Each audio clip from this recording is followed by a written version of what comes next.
These are the top 10 places to visit in Slovenia, according to Ryan Shirley. So I can't wait to see what he's added to the list. Slovenia is such a beautiful country. There's so many things to see, but a couple of these completely shocked me. Let's break it down and see if these are actually the top 10. I've lived here for over a year now, so I think I have pretty good insight into what some nice places are. So if you're visiting Slovenia, if you live in Slovenia, this is the video for you. Now let's get into the video. Roll it.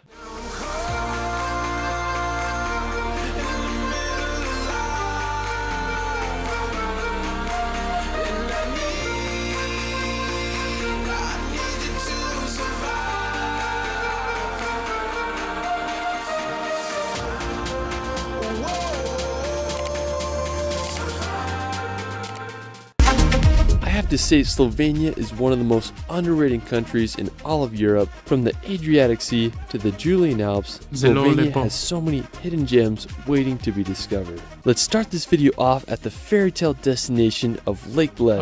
Now located about a 40-minute drive outside of Slovenia's capital, Lake Bled is one of Europe's most scenic lakes. It's home to Slovenia's only island, which has a church built upon it. Now it's called the Church of Mary the Queen, and it was built all the way back in the 16th century. I definitely recommend renting a rowboat to paddle out to the island, or you can also just walk around the lake's rim. Now another incredible feature of Lake Bled is its castle. Now it's Slovenia's oldest castle, with its history dating all the way back to the 11th century. I mean, I just love how it's built upon a precipice and overlooks the entire lake. I mean, it's quite an enchanting area. Lake Bled is incredible. If you've never been, if you're visiting Slovenia, go to Lake Bled. This place is insane. The only island in Slovenia, this place is stunning. He doesn't have to say much for these videos to do it justice because of how beautiful it is. A couple other things you need to know about Lake Bled. All year round, there's this cake called Krimšnita. Krimšnita is a very localized cake to Lake Bled. It's amazing. It's what it's known for, actually. So if you go to Lake Bled, get the Krimšnita.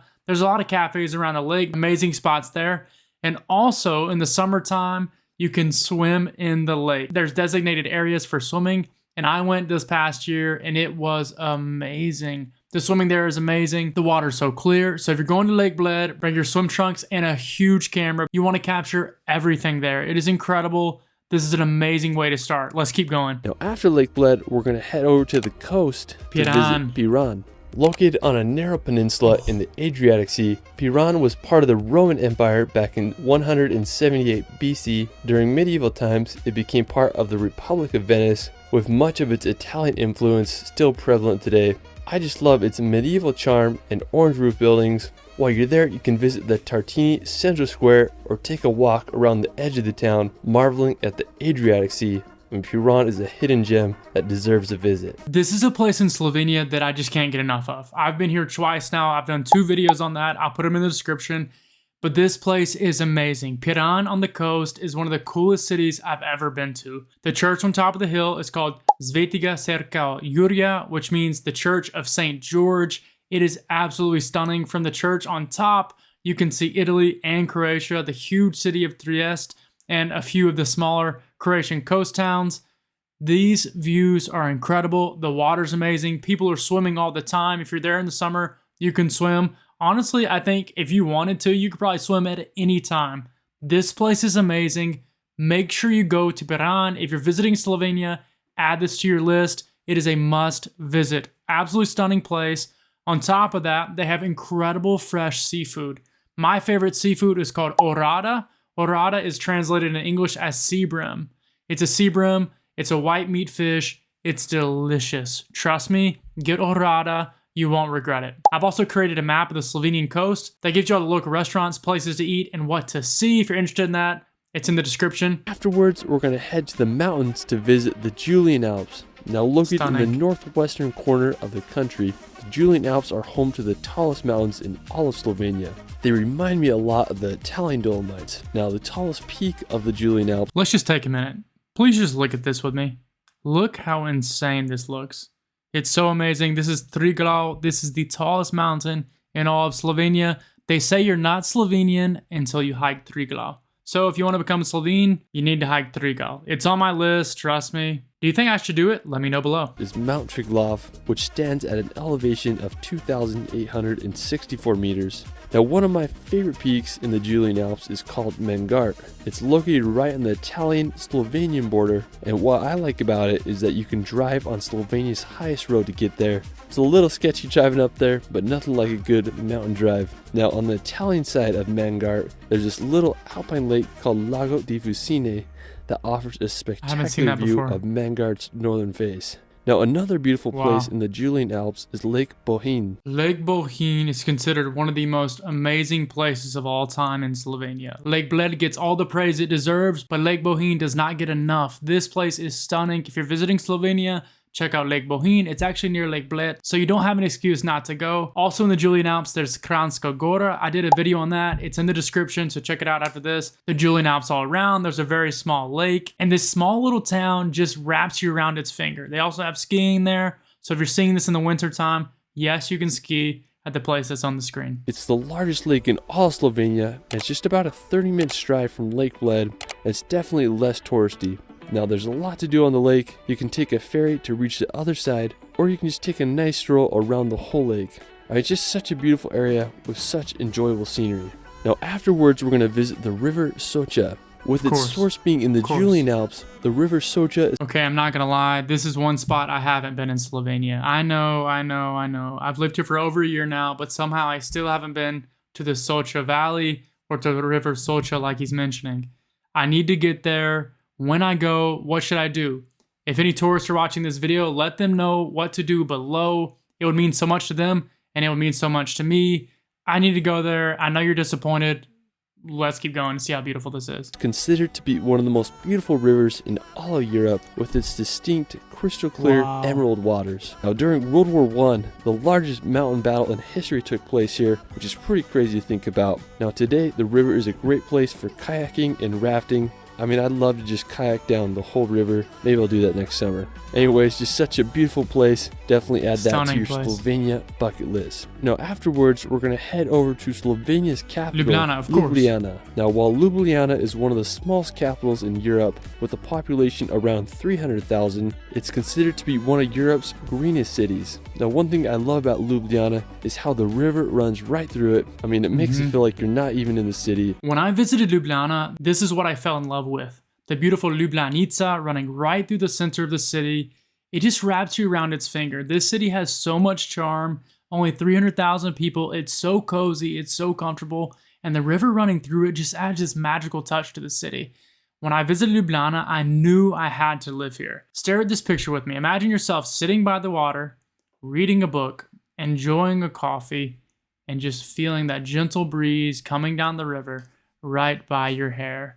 That's the feeling that I had when I visited, and that's exactly the embodiment of the Ljubljanica. It's the heart and soul of the center of Ljubljana. If you're visiting Slovenia, just spend some time sitting by the Ljubljanica. You will not regret it. It's amazing. I just want to give a shout out real quick to my Buy Me Coffee supporters. Thank you so much for your support. It really goes a long way, and it helps me to continue to explore new places, to bring you amazing content, and to show you my life in this beautiful world. If you want to consider helping out the channel, just scan the QR here, or down below you can join the channel. Thank you so much. Now, let's get back to the video. It's how the river runs right through it. I mean, it makes it feel like you're not even in the city. Now, the crowning feature is the Ljubljana Castle. It was built around the 12th century, and it's one of the capital's most popular attractions. Now, another great thing about Ljubljana and just Slovenia in general is that you can pretty much get to any part of the country with a relatively short drive. That's absolutely true. That's one of the things I absolutely loved about Slovenia when I was visiting and considering it for my move. Slovenia is located so close to so many major places. It's 5 hours from Vienna. It's 6 hours from Budapest. It's 3 hours from Venice. It's an hour from Trieste, hour and a half from Zagreb.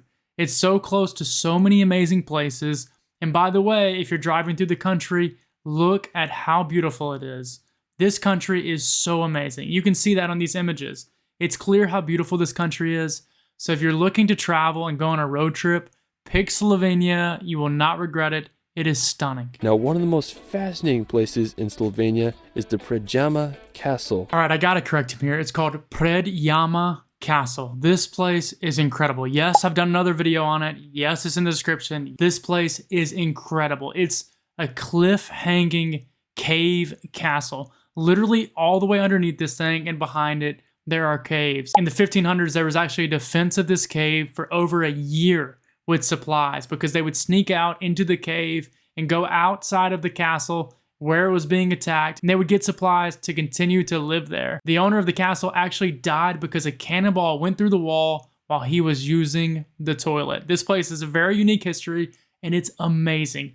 If you're coming to Slovenia, check out Predjama Castle. You will not be disappointed. Trust me. Now, it's located just 50 minutes from Ljubljana, and it's the world's largest cave castle. It dates all the way back to the 13th century and has a fascinating history. Now, the castle was destroyed 2 times, but the castle that you see today was built in 1570 in a Renaissance style, and the castle is virtually the same today as it was all the way back then. I mean, it would have been so interesting to live here during medieval times. Now, afterwards, we're going to head over to eastern Slovenia to visit Ptuj. Yes, this is actually Slovenia's oldest city, Ptuj. Amazing place. I actually went there for Pust. Pust is happening in Slovenia every February. It's an amazing event. So if you're here in February, go to Pust. Again, I've done a video on it. Link is in the description. Pust is incredible, and I'll show you some of the images of this place.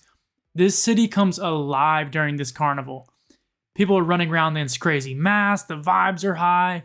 There's so much noise and cowbells ringing. It's chaos, but it's perfect. On top of the hill, you can see the Ptuj Castle. It is so stunning there. I remember going and I was like, this is so big. I didn't expect such a large castle in this city. It's also been preserved since the last owners in the early 20th century. So it's such a cool piece of history that they preserved.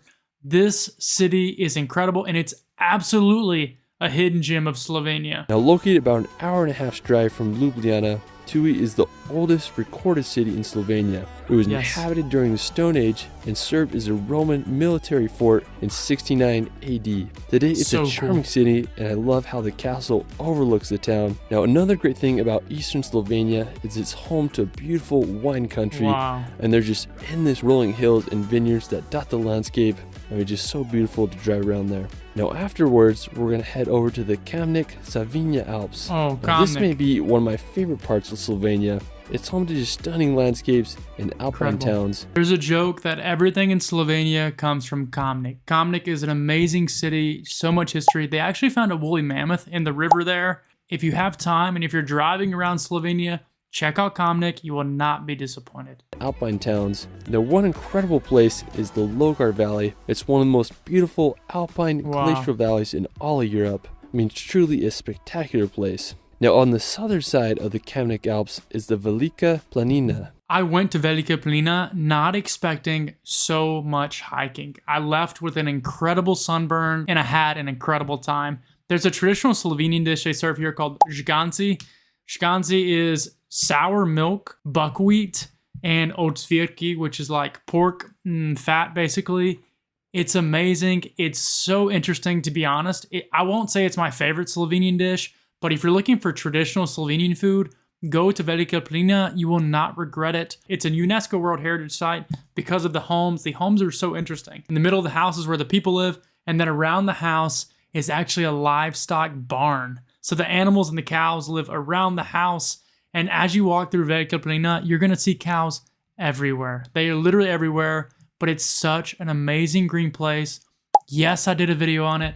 Yes, it's in the description. Check it out after this. My channel members, thank you so much for your support. Going forward, I'm going to be bringing my channel members exclusive content and extra thank yous. You guys mean the world to me, so thank you so much for your support. Now, it's a plateau home to a high elevation pasture. Now, the plateau is one of the largest settlements for shepherds in all of Europe and hosts over 140 huts, which are occupied by shepherds from June until September. Now, the plateau has been inhabited since the Middle Ages and truly has a magical feel. You can reach the plateau by a cable car and enjoy great hiking in the summer and also skiing in the winter. It reminds me a lot of Alpe d'Huez in the Dolomites. Anyways, Velika Planina is truly an enchanting place. Now, one of my favorite features of Slovenia is its hilltop churches. There's a joke in Slovenia that there's a church on every single hilltop. When you drive around the country of Slovenia, you're going to see churches on every hilltop practically.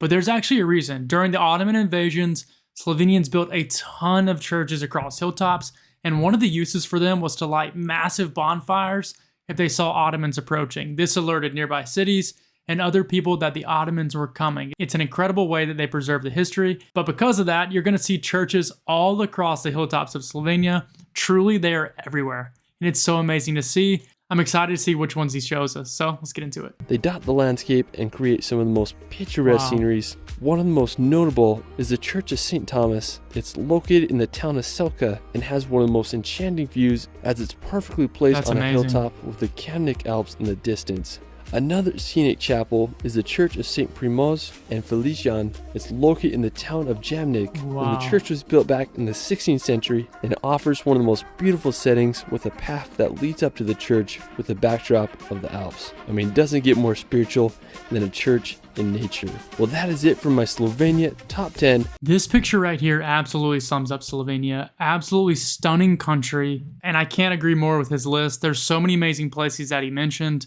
and all of those places absolutely deserve the praise that he gave them. One thing I will add is that there's so many amazing caves in Slovenia as well. There's Škocjan Caves, which is a UNESCO World Heritage Site. Absolutely beautiful and stunning.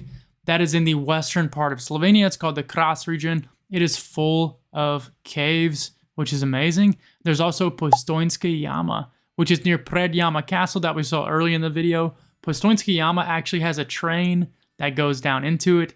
It's really interactive. One of the first people to visit this cave was Archduke Ferdinand of Austria in 1819. This cave has a deep history and it's so amazing. There's an animal that is only found in this cave in the entire world. It's called a human fish. It looks like this, which is a little scary, but it's amazing. If you're looking to travel to Slovenia, I've created 3 maps down in the description that will help you go anywhere in this country. Restaurants, food, hotel and lodging, and it'll show you all the things you can do. So check that out below. If you enjoyed the video, make sure to like and subscribe, and I'll see you in the next one.